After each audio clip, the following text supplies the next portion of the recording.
Good morning, everybody.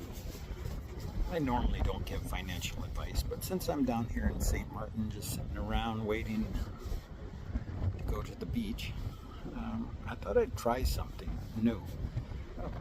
Some people are concerned about their stock portfolios. If you have one and you have control of it, and you're not just buying ETFs or mutual funds, and you own stocks individually. Let's just say you own Microsoft and you bought 300 shares in Microsoft at $405 a share. Well, and you're concerned that with all the stuff going on in the world, and that you're sure Trump's gonna screw things up, or that the oil markets are gonna affect everything. Well, there are things you can do instead of just selling out your portfolio and taking losses and maybe giving up the gains that you already have on it.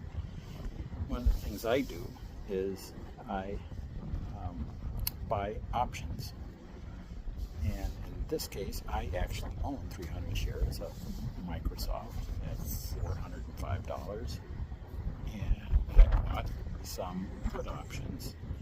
What I did was I went out about 45 days on a 405 strike, which is pretty much the same price as what I own the stock at. And I bought 3 contracts at about $14.35 a contract, which cost me about $3,500. So what it essentially is doing is putting an insurance policy on the movement of that stock. So if the stock goes up, the value of the put option goes down. So essentially keeping my position flat.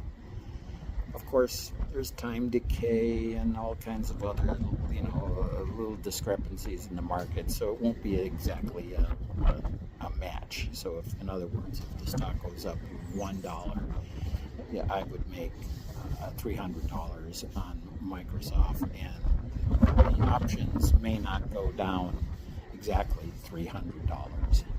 But it will be close, because there's also volatility and other more technical things that, if you're not into options, you would know, but you should learn about them. So that's what I've done. And it's just like putting my stock on hold until I figure things out, and then I can close that position.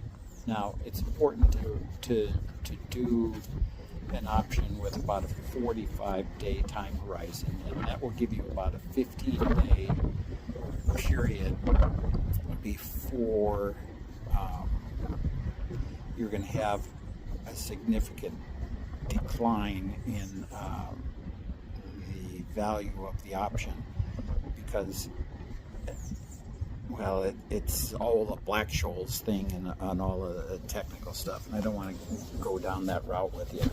But stay within that 45-day time frame when you buy it, and sell it in about within 15 days. What I'm going to do is I'm just going to hold it for a few days, 1 or 2 or 3, until I figure out what the market's doing, and then I'll sell the put option and get rid of it and maintain my long position in Microsoft. And I don't have to worry about the markets going up and down and the volatility and thinking about, I'm losing money today, or I'm not losing money today, and that everything's going to hell in a handbasket. So there you have it. It's not financial advice in a professional sort of way, just a friend talking to other people who may not use some of these techniques to relieve the stress of a market that's unpredictable. So when it's unpredictable, offset with a hedge. May cost you a little bit, but it's not going to be like all of a sudden Microsoft's down 10%. You know, you're out 30 grand. Not a good deal. So, that's it.